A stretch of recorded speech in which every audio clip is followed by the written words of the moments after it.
আসুন আমরা আজকের এই ভিডিওতে জানব সমষ্টির প্রকল্প অনলাইন আবেদন কি করে করবে। তো বন্ধুরা, আজকের এই ভিডিওতে স্টেপ বাই স্টেপ আমি আপনাদের বুঝিয়ে দেব অনলাইন আবেদন করতে গেলে কি কি লাগে এবং তার সঙ্গে কি ডকুমেন্ট লাগবে এবং কোন ফর্মটি অনলাইনে আপলোড করতে হবে। তো আসুন বন্ধুরা, আর বেশি কথা না বলে আমরা তথ্যটি জেনে নিই। তার জন্য আপনাদের এই ওয়েবসাইটটিতে চলে আসতে হবে, অর্থাৎ পরিযায়ী শ্রমিকের যে অফিসিয়াল ওয়েবসাইট রয়েছে সেই ওয়েবসাইটটিতে চলে আসতে হবে। আপনাদের যদি এই ওয়েবসাইটটি পেতে অসুবিধা হয় বা এই ওয়েবসাইটটি খুঁজে না পান, তাহলে আমি ডিসক্রিপশন বক্সে এই ওয়েবসাইটটি লিঙ্ক দিয়ে দিচ্ছি। আপনারা সেখান থেকে ক্লিক করে এই ওয়েবসাইটে চলে আসতে পারবেন। এই ওয়েবসাইটে আসার পর ফর্মটি ডাউনলোড করার জন্য আপনারা স্ক্রল করে নিচে যাবেন। স্ক্রল করে নিচে আসার পর আপনারা এখানে দেখতে পাচ্ছেন ডাউনলোড অ্যাপ্লিকেশন ফর্ম, এই অপশনটিতে আপনাদের ক্লিক করে দিতে হবে। ডাউনলোড অ্যাপ্লিকেশন ফর্মে ক্লিক করে দেওয়ার পর আপনার যে ফর্ম সেই ফর্মটি ওপেন হয়ে যাবে। এবার আপনি যদি কম্পিউটার থেকে করে থাকেন তাহলে আপনারা দেখতে পাচ্ছেন এখানে ডাউনলোডের আইকন দেওয়া রয়েছে, এই আইকনে ক্লিক করে আপনি আপনার ফর্মটি ডাউনলোড করে নিতে পারবেন। এবং আপনি যদি মোবাইল থেকে ওপেন করে থাকেন তাহলে এরকম একটা ইন্টারফেস চলে আসবে। স্ক্রল করে নিচে যাবেন, এরপর আপনারা দেখতে পাচ্ছেন ডাউনলোড অ্যাপ্লিকেশন ফর্ম, এই অপশনটিতে ক্লিক করে দেবেন। ক্লিক করে দেওয়ার পর আপনাদের সামনে এরকম ফর্মটি ওপেন হয়ে যাবে। এবার ফর্মটি ডাউনলোড করার জন্য আপনারা থ্রি ডটে ক্লিক করে দিবেন। ক্লিক করে দেওয়ার পর আপনারা দেখতে পাচ্ছেন ওপেন উইথ, এই অপশনটিতে আপনাদের ক্লিক করে দিতে হবে। ক্লিক করে দেওয়ার পর আপনাদের সামনে এরকম একটা ইন্টারফেস চলে আসবে। এরপরে আপনারা মোর অপশনে ক্লিক করে দিবেন। এরপরে আপনারা ড্রাইভ পিডিএফ ভিউয়ার, এই অপশনটিতে ক্লিক করে দিবেন। ক্লিক করে দেওয়ার পর ফর্মটি আবারও খুলে যাবে। এরপরে আপনারা থ্রি ডটে ক্লিক করবেন। থ্রি ডটে ক্লিক করে দেওয়ার পর আপনারা দেখতে পাচ্ছেন ডাউনলোড, এই অপশনটিতে আপনাদের ক্লিক করে দিতে হবে। ডাউনলোড অপশনে ক্লিক করে দিলেই পিডিএফটি আপনার মোবাইলে ডাউনলোড হয়ে যাবে। ফর্মটি ডাউনলোড করার পর ফর্মটি আপনাদের প্রিন্ট আউট করে নিতে হবে এবং প্রিন্ট আউট করে নেওয়ার পর আপনাকে ফর্মটি সঠিকভাবে ফিল আপ করতে হবে। তাহলে চলুন দেখে নেওয়া যাক কীভাবে আপনার ফর্মটি ফিল আপ করবেন। তো প্রথমে আপনারা এখানে দেখতে পাচ্ছেন আবেদনপত্র, এবং এখানে আপনারা দেখতে পাচ্ছেন একটি বক্স দেওয়া রয়েছে। এই বক্সে আপনার একটি পাসপোর্ট সাইজের ছবি বা পাসপোর্ট সাইজের ফটো অ্যাটাচ করে দিতে হবে। আপনারা আঠা দিয়েও লাগাতে পারেন বা আপনারা পিন করে দিতেও পারেন। এরপর এখানে বলা হয়েছে ব্যক্তিগত তথ্য। এখানে বলা হয়েছে আবেদনকারীর নাম, অর্থাৎ যিনি আবেদন করছেন তার নামটি আপনাকে এখানে লিখে দিতে হবে। আবেদনকারীর নাম, অর্থাৎ আপনি যদি আপনার নামে আবেদন করেন বা আপনার পরিবারের কারো নামে আবেদন করে থাকেন তাহলে তার নামটি আপনাকে এখানে লিখতে হবে। এরপর এখানে বলা হয়েছে মোবাইল নাম্বার। তো এখানে আপনাকে একটি মোবাইল নাম্বার লিখতে হবে, যে মোবাইল নাম্বারটি দিয়ে আপনি অনলাইনে রেজিস্ট্রেশন করেছেন বা অনলাইনে আবেদন করার সময় লগ ইন করেছিলেন। এরপরে এখানে বলা হয়েছে বাবার নাম বা স্বামীর নাম। তো এখানে আবেদনকারীর বাবার নাম বা স্বামীর নাম লিখে দিতে হবে। যদি আবেদনকারীর ক্ষেত্রে বিবাহিত মহিলা হয় তাহলে স্বামীর নাম লিখবেন, এবং যদি ছেলে হয় বা অবিবাহিত হয় তাহলে বাবার নামটি আপনাদের এখানে লিখে দিতে হবে। এরপর এখানে বলা হয়েছে লিঙ্গ।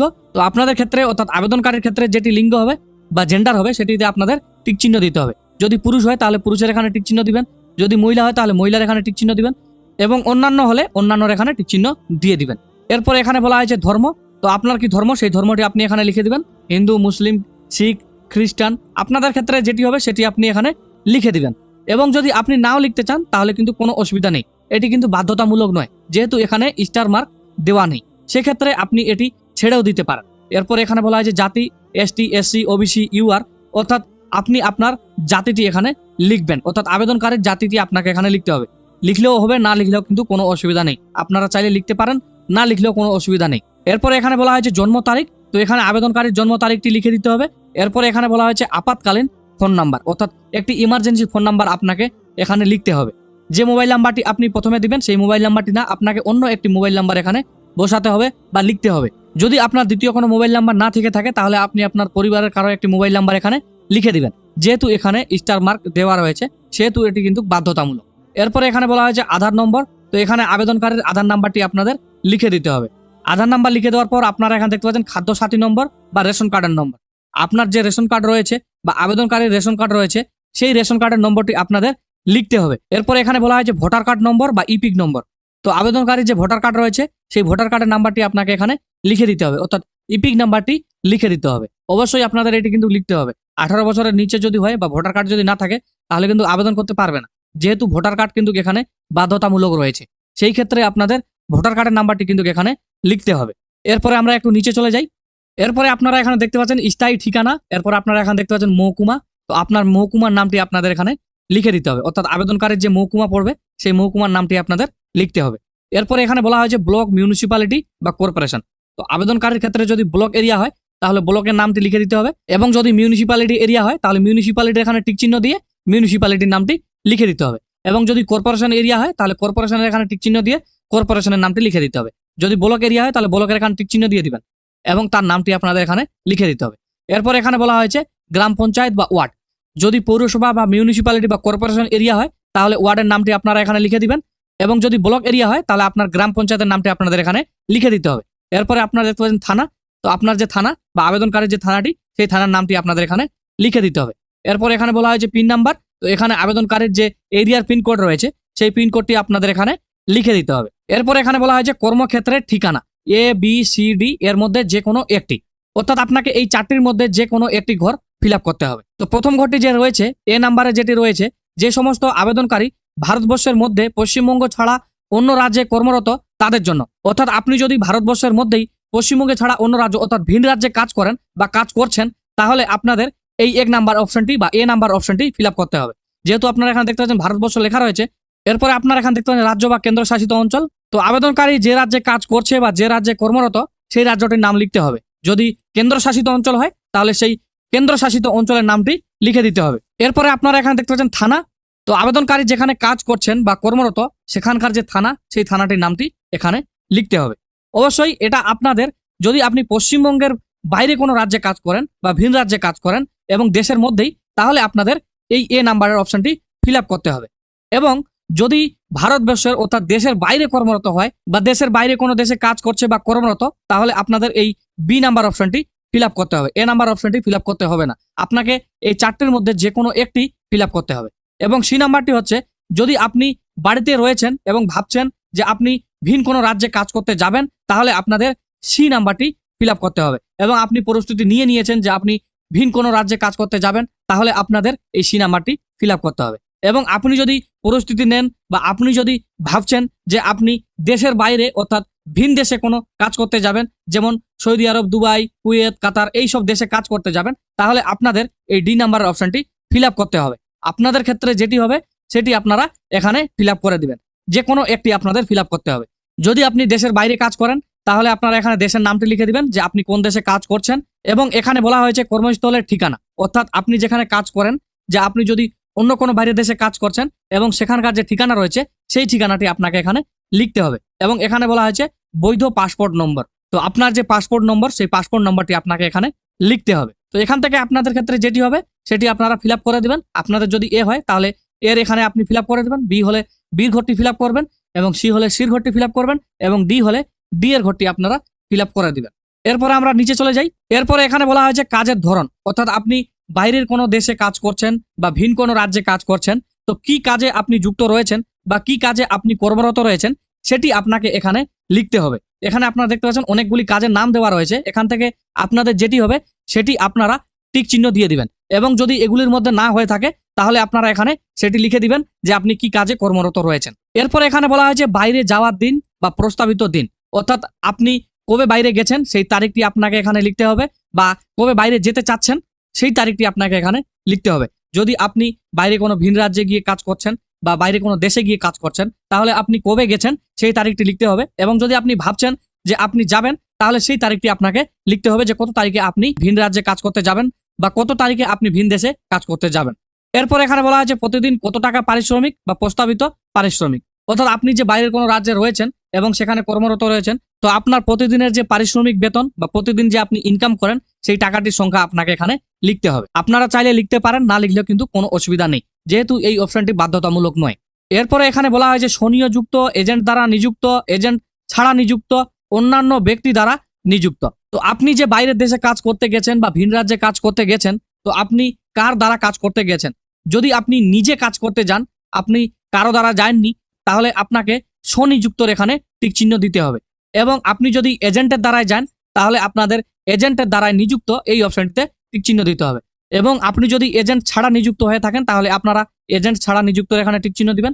এবং আপনি যদি আপনার বন্ধু বান্ধব আত্মীয়দের দ্বারা নিযুক্ত হয়ে থাকেন বা সেখানে কাজ করতে যান, তাহলে আপনারা এখানে দেখতে পাচ্ছেন অন্যান্য ব্যক্তি দ্বারা নিযুক্ত, এই অপশনটিতে আপনাদের টিক চিহ্ন দিয়ে দিতে হবে। এবং আপনারা এখানে দেখতে পাচ্ছেন এজেন্ট বা অপর ব্যক্তির নাম, আপনি যার দ্বারা কাজে নিযুক্ত হয়েছেন বা গেছেন তার নামটি আপনাকে এখানে লিখতে হবে। এবং যদি আপনি নিজে কোনো রাজ্যে বা আপনি কোনো নিজে দেশে কাজ করতে যান, তাহলে আপনাদের এই অপশনগুলি ফিল করতে হবে না বা এই অপশনগুলিতে কিছু লিখতে হবে না। আপনি যদি কারো দ্বারা কোনো কাজে নিযুক্ত হন বা বাইরে কোনো রাজ্যে কাজ করতে যান, তাহলে তার নামটি আপনাকে এখানে লিখতে হবে এবং তার মোবাইল নাম্বারটি এখানে লিখতে হবে এবং তার ঠিকানাটি এখানে লিখতে হবে। এরপরে এখানে বলা হয়েছে নিয়োগকর্তার নাম, অর্থাৎ আপনাকে এখানে লিখতে হবে কোম্পানির নাম, বা আপনি যে কোম্পানিতে কাজ করছেন বা যার কাছে কাজ করছেন বা যে ঠিকাদারের কাছে কাজ করছেন তার নামটি আপনাকে এখানে লিখতে হবে, অর্থাৎ যে আপনাকে কাজ দিয়েছে বা যার আন্ডারে আপনি কাজ করছেন তার নামটি আপনাকে এখানে লিখতে হবে। এবং আপনি যদি কোম্পানিতে কাজ করেন বা কোনো ঠিকাদারের আন্ডারে কাজ করেন তাহলে আপনাকে তার মোবাইল নাম্বারটি এখানে লিখতে হবে। এরপর এখানে বলা হয়েছে নিয়োগকর্তার ঠিকানা, অর্থাৎ আপনি যদি কোম্পানিতে কাজ করেন তাহলে কোম্পানির ঠিকানা দিবেন, এবং আপনি যদি কোনো পার্সোনাল কারো কাজ করে থাকেন তাহলে তার পার্সোনাল ঠিকানাটি আপনি দিয়ে দিবেন। আপনারা এই অপশনগুলি চাইলে ফিল আপ করতে পারেন বা চাইলে লিখতে পারেন, না দিলেও কোনো অসুবিধা নেই, যেহেতু এটি কোনো বাধ্যতামূলক নয়। এরপরে আমরা নিচে চলে যাব। নিচে আসার পর এখানে বলা হয়েছে ব্যাংক সংক্রান্ত তথ্য। পশ্চিমবঙ্গের যে কোনো ব্যাংক, অর্থাৎ আপনি যে এখানে ব্যাংকের ডিটেলস ফিল করবেন বা অ্যাকাউন্ট নাম্বার, ব্রাঞ্চ নেম, ব্যাংকের নাম, সেই ব্যাংকটি অবশ্যই পশ্চিমবঙ্গের মধ্যেই হতে হবে। পশ্চিমবঙ্গের যদি বাইরে হয় তাহলে কিন্তু হবে না, তাহলে আপনি সেই ব্যাংকের অ্যাকাউন্টটি এখানে দিতে পারবেন না। আপনাকে পশ্চিমবঙ্গের মধ্যে যে অ্যাকাউন্ট রয়েছে সেই অ্যাকাউন্টটি দিতে হবে। তো এখানে আপনি আপনার ব্যাংকের নাম লিখে দিবেন, যে আপনার কোন ব্যাংকে অ্যাকাউন্ট রয়েছে সেই ব্যাংকের নামটি আপনাকে লিখে দিতে হবে। এরপরে আপনাকে এখানে ব্রাঞ্চের নাম লিখে দিতে হবে, যে কোন ব্রাঞ্চে আপনার ব্যাংকের অ্যাকাউন্টটি রয়েছে। এখানে আপনি আপনার অ্যাকাউন্ট নাম্বারটি লিখে দিবেন, এবং এখানে আপনাকে আপনার ব্রাঞ্চের আইএফসি কোড যে রয়েছে সেই কোডটি লিখে দিতে হবে। এই সমস্ত ডিটেলস আপনি আপনার ব্যাংকের পাসবুকে পেয়ে যাবেন। এরপরে এখানে বলা হয়েছে মনোনয়ন সংক্রান্ত তথ্য, অর্থাৎ নমনির নাম। আপনি যার নামে নমনি রাখতে চান বা যাকে আপনি নমনি রাখতে চান তার নামটি বা তার ডিটেলস এখানে আপনাকে ফিল আপ করতে হবে। যেমন এখানে বলা হয়েছে মনোনীত ব্যক্তির নাম, অর্থাৎ আপনি কার নামে নমনি রাখতে চাইছেন তার নামটি আপনাকে এখানে লিখতে হবে। আপনি যদি আপনার ওয়াইফ বা আপনার ছেলে বা আপনার বাবার নাম রাখতে চান তাহলে তার নামটি এখানে লিখে দিতে হবে, এবং তার মোবাইল নাম্বারটি এখানে লিখতে হবে। এরপর এখানে বলা হয়েছে মনোনীত ব্যক্তির সাথে সম্পর্ক, অর্থাৎ আবেদনকারীর সঙ্গে নমনির কি সম্পর্ক সেটি কিন্তু এখানে লিখতে হবে। এরপর এখানে বলা হয়েছে মনোনীত ব্যক্তির আধার নম্বর, অর্থাৎ নমনির আধার নাম্বারটি এখানে লিখতে হবে। আপনি যার নাম এখানে লিখবেন তার আধার নাম্বারটি আপনাকে এখানে লিখতে হবে। এরপর এখানে বলা হয়েছে আবেদনকারীর রেশন বা খাদ্যসাথী কার্ডের বিবরণ, অর্থাৎ আবেদনকারীর রেশন কার্ডের যে বিবরণ সেই বিবরণটি এখানে আপনাদের লিখতে হবে বা ডিটেলস এখানে লিখতে হবে। এখানে বলা হয়েছে রেশন কার্ড, খাদ্যসাথী কার্ডের ধরন, অর্থাৎ আবেদনকারীর কি ক্যাটাগরির কার্ড রয়েছে সেই কার্ডটি আপনাদের এখানে টিক চিহ্ন দিতে হবে। যেমন AAY, SPHH, PHH, RKSY1, RKSY2 যেটি হবে সেটির এখানে আপনাদের টিক চিহ্ন দিয়ে দিতে হবে। আপনাদের যদি RKSY1 হয় তাহলে RKSY1 এর এখানে টিক চিহ্ন দিয়ে আপনাদের এখানে RKSY1 লিখে দিতে হবে। এবং এখানে বলা হয়েছে রেশন বা খাদ্যসাথী কার্ড নম্বর, এখানে আপনাকে আপনার রেশন কার্ডের নম্বরটি বা আবেদনকারীর রেশন কার্ডের নম্বরটি এখানে লিখে দিতে হবে। এরপর আমরা নিচে চলে যাব। নিচে আসার পর এখানে বলা হয়েছে আপনার কি পরিবার আছে, হ্যাঁ অথবা না, অর্থাৎ আবেদনকারীর যদি পরিবারের সদস্য থেকে থাকে তাহলে আপনারা হ্যাঁতে টিক চিহ্ন দিবেন, এবং যদি না থেকে থাকে তাহলে নাতে টিক চিহ্ন দিবেন। এবং পরিবারের যে সদস্য রয়েছে তাদের নাম আপনাদের এখানে ফিল করতে হবে। এখানে বলা হয়েছে পরিবারের সদস্যের নাম, অর্থাৎ পরিবারের যে সদস্য রয়েছে তার নামটি আপনাকে এখানে লিখতে হবে। তার লিঙ্গ অর্থাৎ তার জেন্ডার কি সেটি আপনাদের এখানে বসিয়ে দিতে হবে বা লিখতে হবে। তার বয়স কি সেটি লিখতে হবে।